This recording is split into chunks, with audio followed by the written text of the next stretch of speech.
Magandang gabi po, Luzon, Visayas at Mindanao. Nakitaan ng House Justice Committee ng probable cause para litisin ang dalawang impeachment complaints laban kay Vice President Sara Duterte. Unanimous o walang tumutol sa mosyon ng pagbotohan ng mga miyembro ng komite. Pinag-isa na rin ng komite ang dalawang impeachment complaint at ipinag-utos ng committee chairman ang paghahanda ng committee report. At nakatutok live si Rafi Tima. Rafi.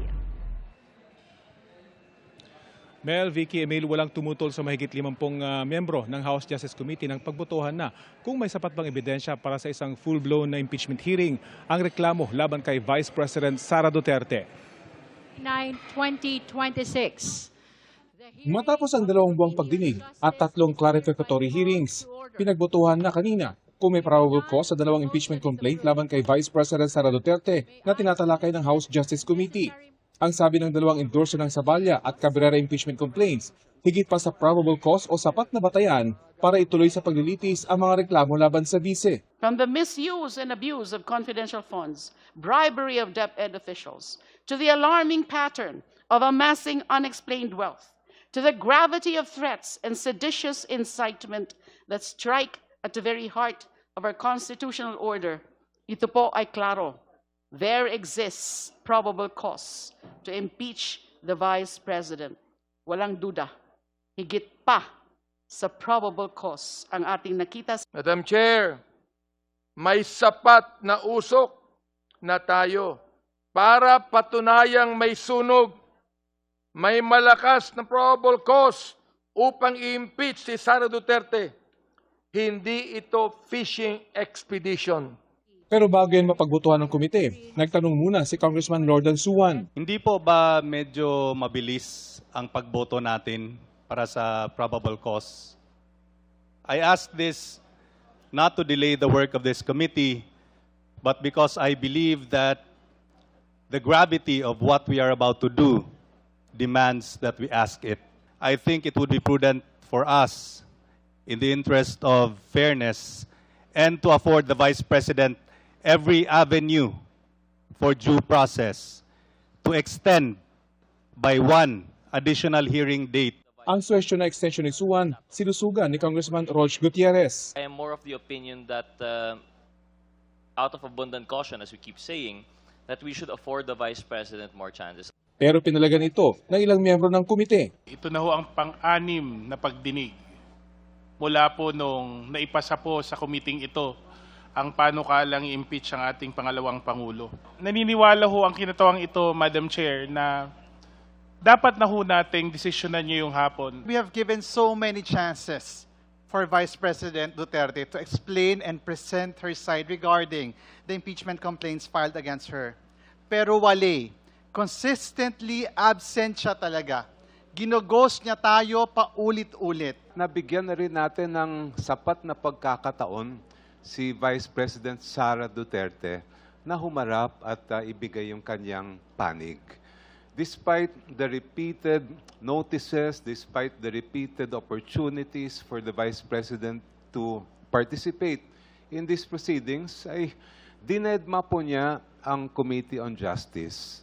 Sa huli, umatras sina Suwan at Rodriguez sa kanilang suwestyon na magbigay pa ng palugit sa Vice Presidente. Madam Chair, we submit to the wisdom and consensus of the committee.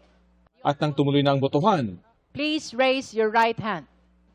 unanimous o walang tumutol sa mosyon para deklarang may probable cause o sapat na batayan para ituloy sa paglilitis ang dalawang impeachment complaint.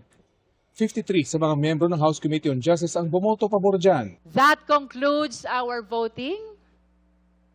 And the chair pronounces that the existence of probable cause has been declared with respect to both the Zaballa complaint and the Cabrera complaint. Culpable violation of the Constitution, betrayal of public trust, bribery, graft and corruption, and other high crimes sa mga grounds for impeachment na nakalatag sa Cabrera at Zaballa impeachment complaints. Kaugnay ito na hindi umano maipaliwanag na yaman ng Vice Presidente, ang di umano tamang deklarasyon sa kanyang SALN, ang maanumalya umanong paggamit ng confidential funds, pati na ang mga pagbabanta umano niya sa buhay ni Pangulong Marcos, First Lady Lisa Araneta Marcos at dating House Speaker Martin Romualdez. kasunod ng inaprobahang motion ni Representative Laila de Lima na i-consolidate o pag-isahin ang dalawang impeachment complaint. Ipinag-utos na ni House Justice Committee Chairperson Jervy Luistro ang paghahanda ng committee report. We direct the committee to prepare the committee report along with the resolution and the articles of impeachment.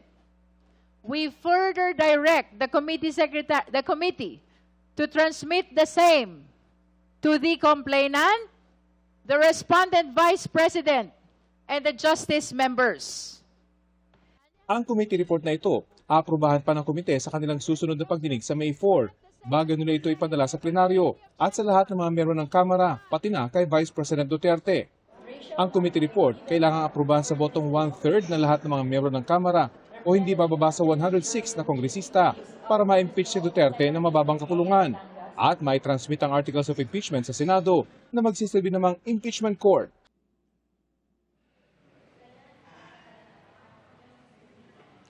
Sa May 4 na o sa Lunes, sa inaasang babalik ang sesyon ng Kongreso matapos ang kanilang isang buwang break. Sakto sa inaasang pag-aproba ng House Justice Committee sa committee report na nagsasabing meron ng probable cause ang impeachment complaint laban sa Vice President. Ayon sa ilang source, isang linggo pa mula May 4 inaasang boboto ang buong plenaryo kung iakyat sa Senado ang impeachment complaint. Yan ang latest mula rito sa Kamara. Vicky? Maraming salamat sa iyo, Rafi Tiba. Iginiit ng defense team ni Vice President Sara Duterte na hindi naaayon sa saligang batas ang ginawang proseso ng House Committee on Justice. Sa kanilang pahayag, sinabi ng kanyang mga abogado na sa halip na limitahan ng komite sa verified complaints laban sa bise at mga attachments nito, pinalawak daw nito ang proseso sa mga bagay na naaakma lamang sa isang full trial o ganap na paglilitis. Ayon pa sa defense team ng bise, hindi na raw nakakagulat ang desisyon ng komite na may probable cause ang impeachment complaint. Batay na rin anila sa naging paggulong ng mga pagdinig.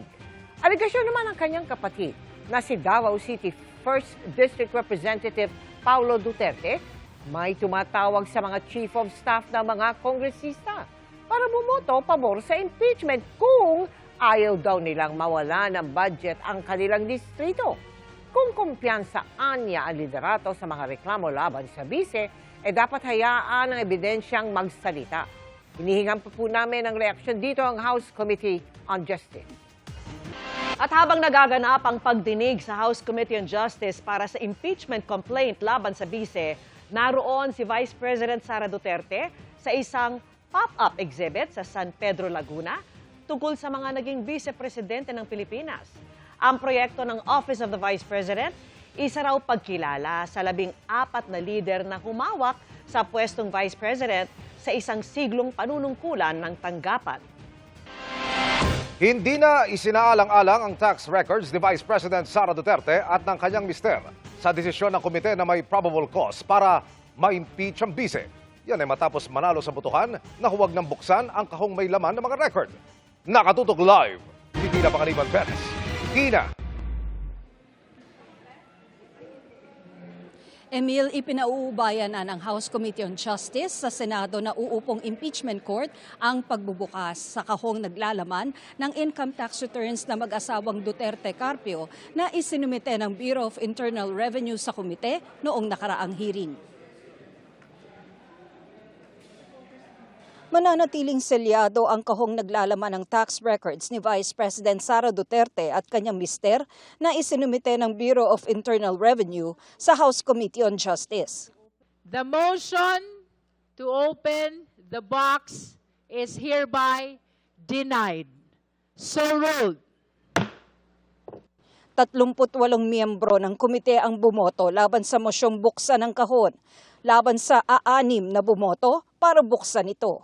Dapat makita na po sa puntong ito natin. Kasi tayo yung magiging prosecutors later. Dapat pong mabuksan ang box na yan. Dahil pag hindi nabuksan yan, parang tayo ang gumawa ng betrayal of public trust. Hindi po ito usapin ng pagdududa lamang. Ito po ay usapin ng pagtitiyak. Sapagkat ang katotohanan, Madam Chair, kapag may sabat na batayan, ay dapat hindi kinakatakutan, ito ay nilalahad. Pero argumento ng mga ayaw pabuksan ng kahon ng tax returns ng bise, may kapangyarihan man ang komite na gawin ito? Kailangan pa raw ba? The crucial question is, kailangan ba natin buksan? Para sa akin ay nandyan na ang ebidensya, sapat na yan para makapagdetermina na tayo kahit hindi natin bubuksan yung kahon na yan. Sabi rin ng ilan, hayaan na ang Senado na magbukas nito kapag umabot ang kaso sa paglilitis. Keep it sealed right now. Hayaan natin ang Senado ang magbukas nito bilang bahagi ng impeachment trial para buksan ang katotohanan sa tamang panahon ng paglilitis. May nagsabi ring magpreno muna, baka gamitin ulit ito laban sa kanila. Opening this box, although we do believe has enough legal basis, might trigger another petition in the court to again stop the proceedings. Matatanda ang nagdemanda si Second Gentleman Man Scarpio dahil sa pagsisiwalat ng reports ng Anti-Money Laundering Council na nagdedetalye sa kanyang bank transactions. Kanina, nagpasa ang House Committee on Justice ng isang manifestation of support para sa mga kinasuhang kongresista, kasama si House Committee on Justice Chair, Representative Jervy Luistro. Magreklamo na sila hanggat gusto nila. Ngunit hindi nito mababago ang isang simpleng katotohanan. Ang konstitusyon ang pinakamataas na batas. At ayon sa konstitusyon, lahat ng opisyal ay dapat may pananagutan sa taong bayan sa lahat ng oras. I think it's pretty clear na itong pagsasampa ng reklamo laban sa atin ay isang diversionary tactic. Akala nila matitinag tayo, ang akala nila ay hindi na natin itutuloy itong ginagawa natin, which is an imperative constitutional duty. Manalimin po sila para makita nila kung sino talaga ang totoong nagkasala sa batas, lumabag sa batas at nagkasala sa sambayan ng Pilipino.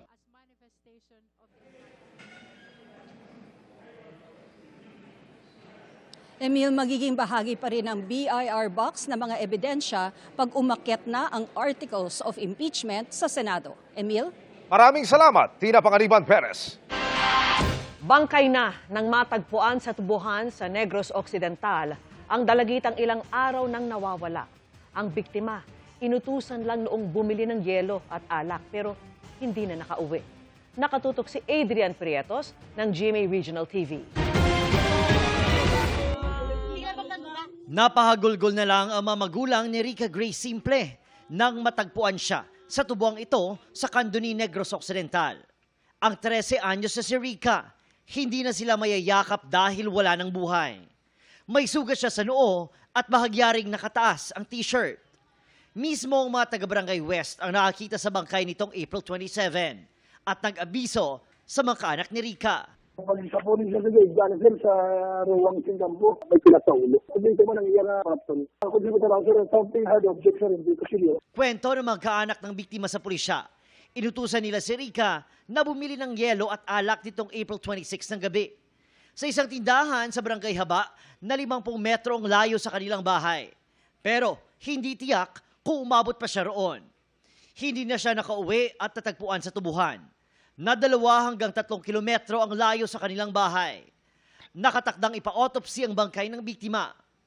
May tinututukan na ring person of interest ang mga otoridad ngunit hindi pa nila idinetalye sa ngayon. Sa area sa Barangay Haba, hindi siya mag-worry sa kung nangyayari sa ibalo. Kung hindi sila sa amon, nangyayari na kami sa kanya, pero hindi ko pero sir, kung makubakon ba para kami, sir, may-ara na kami completely. Mula sa GMA Regional TV, Adrian Prietos, nakatutok 24 oras. Mga kapuso, pumanaw na ang 2 binaril kahapon sa Timog Avenue sa Quezon City. Pero tinutugis pa rin ang mga salarin. Ang tinitignan motibo, may kinalaman umano sa negosyo. Narito ang aking pagtutok. Ang videong ito, nakuha ng isang netizen ng Tambangan kahapon. Ang mga sakay ng kulay puting hatchback sedan na ito, malapit sa kanto ng Timog Avenue at EDSA Quezon City, ang nakatulong sa binuong Special Investigation Team ng QCPD para mabigyan direksyon ang isinasagawa nilang investigasyon. Kinilala ng pulisya ang mga biktima na sina Seferino Mariano, 75 years old, isang negosyante. Siya ang nakuna ng aming cameraman na nasa passenger seat at pinagtutulungang ilabas ng kotse para maisakay sa ambulansya ng mga responding police at MMDA. Kasama rin sa tinamaan ng bala ang kanyang driver na si Norberto Orimaco, 51 years old. Siya naman yung sugatang lalaki na nakalabas ng kotse at tumumba malapit sa Center Island.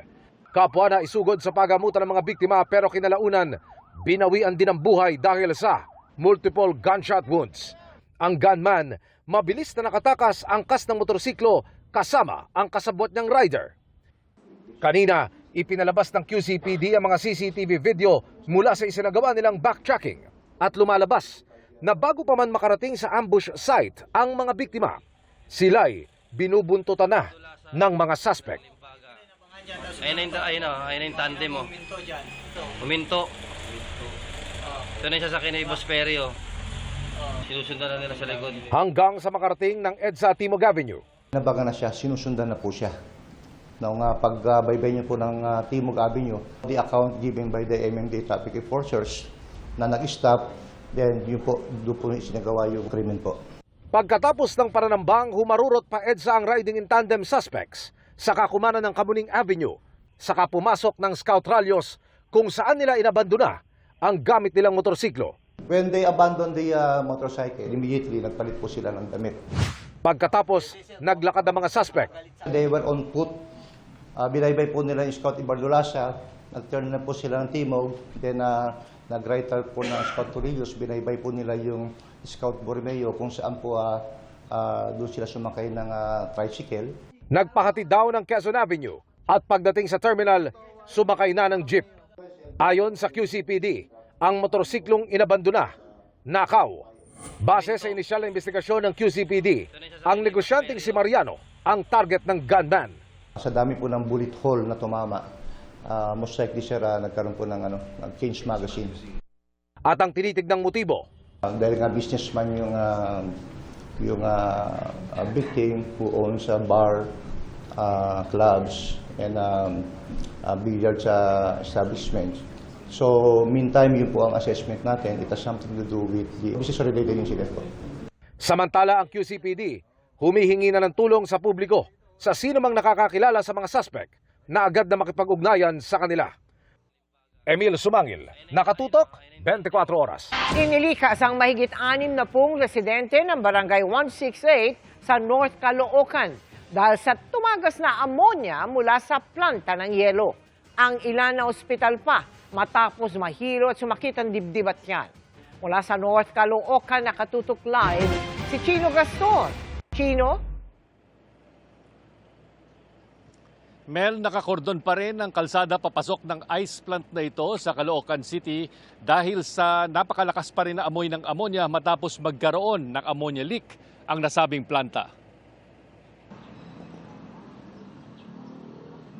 Alas 3 ng madaling araw nang magising ang ilang taga-barangay 168 ng North Caloocan nang nakakahilo at makasakit sa dibdib ng amoy.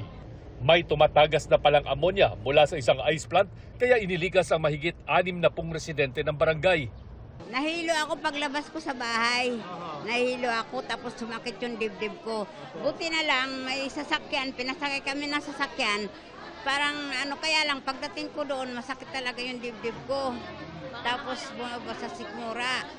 10 iba naman ang dinala sa ospital habang may ilang pang inoobserbahan sa barangay hall. Si Raisa, kasamang lumikas ang kanyang 2 buwang gulang na anak. Lumabas po yung papa ko, tapos sinanap niya po, ang dami na pong tao sa labas, tapos yung anak ko po kasi parang mahirapan na siya nun huminga. Tapos tumakbo na ako kami sa labas, dala-dala na po namin siya. Tinakpan po namin siya ng basa para po hindi na po siya maano-ano ng uusap. Kaagad nagpunta ang City Disaster Risk Reduction Officers at Bureau of Fire Protection o BFP sa ice plant para i-ventilate o pahanginan ang fumes ng ammonia palabas.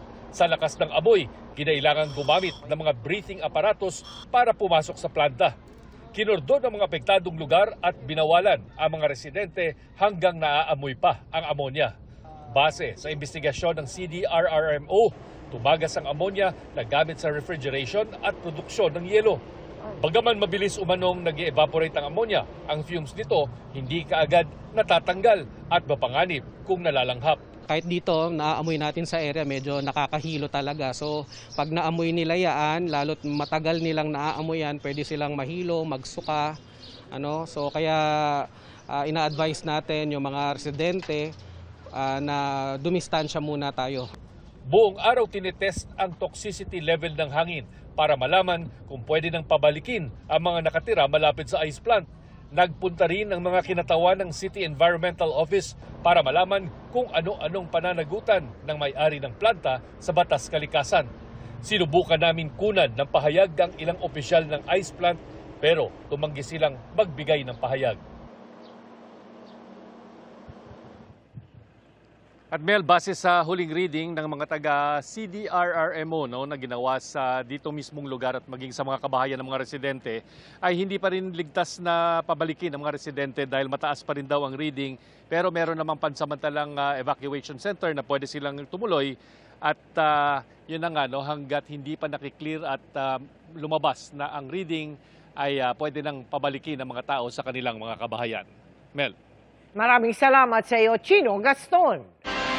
Malaking hamon umano sa gobyerno sakaling mabigyan ng asylum application certificate si dating Congressman Zaldico na ayon sa gobyerno ay humihingi umano ng asylum sa France. Ayon kasi sa eksperto, mayroong patakaran ang European Union na hindi pwedeng i-extradite o ibalik sa bansa ang mga nag-a-apply ng asylum. Nakatutok si Joseph Moro.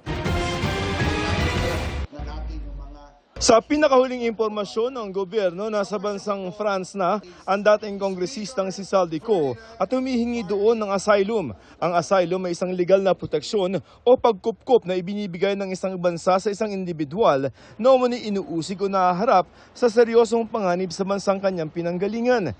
Sinubukang kumpirmahin ng GMA News kami application nga si Ko for Asylum sa Office for the Protection of Refugees and Stateless Person o OFPRA ang tanggapang nagpuproseso ng mga request for asylum sa France.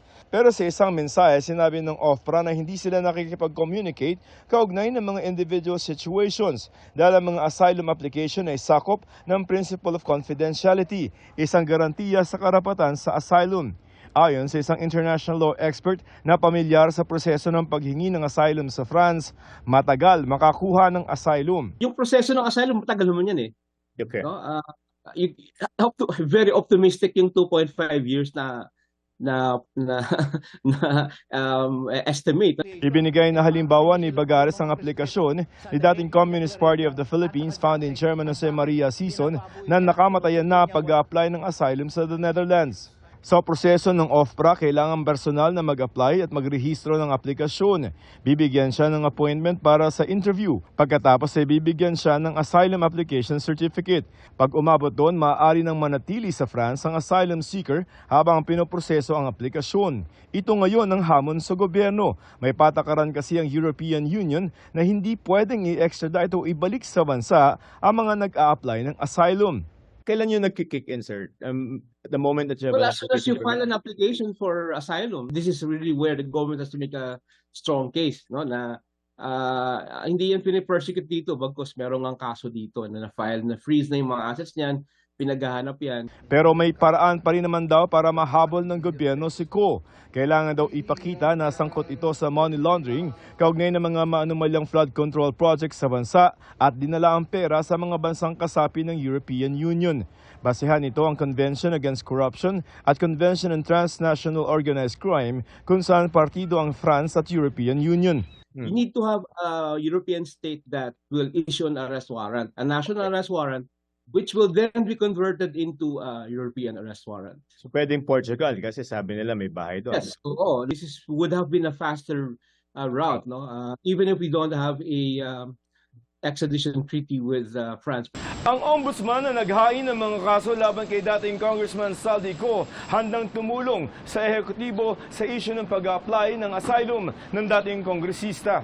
Sa isang pahayag, sinabi nitong handa ito magbigay ng anumang suportang kakailanganin para mapatunayan sa French authorities na totoo at nakabase sa ebidensya ang kaso laban kay Ko para sa pagkamit ng hustisya at hindi lamang palabas. Joseph Morong, Nakatutok 24 Oras.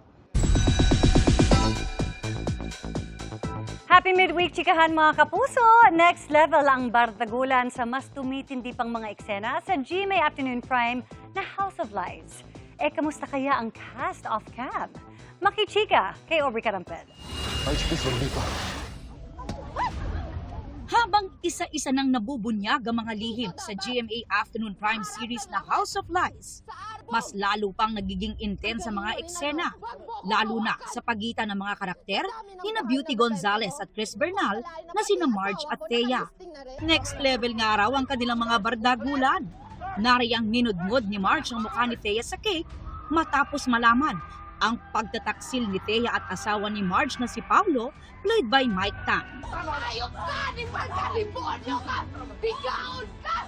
At nang mabuking naman na may anak pala sina Thea at Paulo, sub-sub sa punch bowl naman ang inabot ni Thea at kinaladkad pa palabas ng bahay.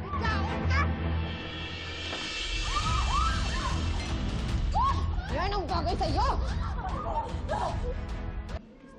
Game na game raw silang gawin ang catfight scenes for the love of the show. As much as possible, sabi ko nga kung kaya ko, gusto ko gawin talaga lahat.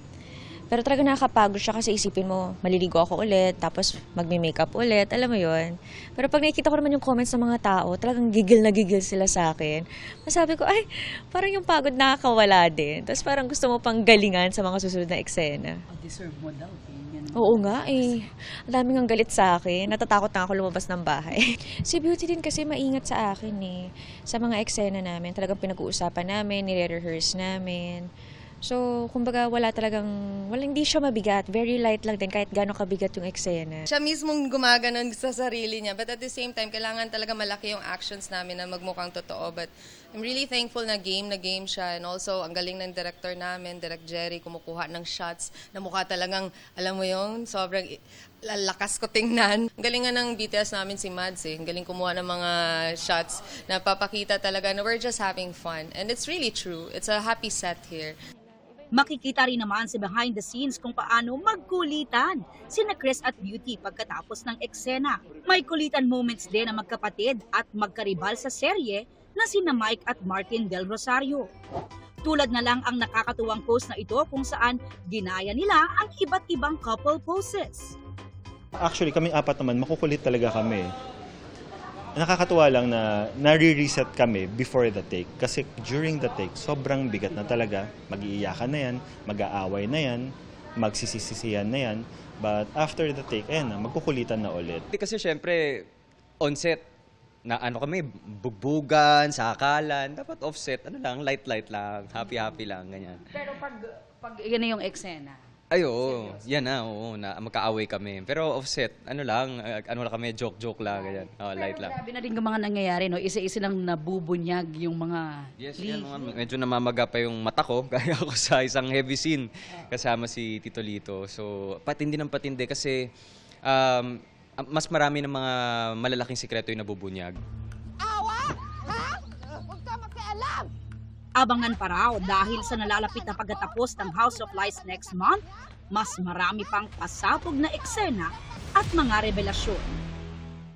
Aubrey Carampel, updated showbiz happenings.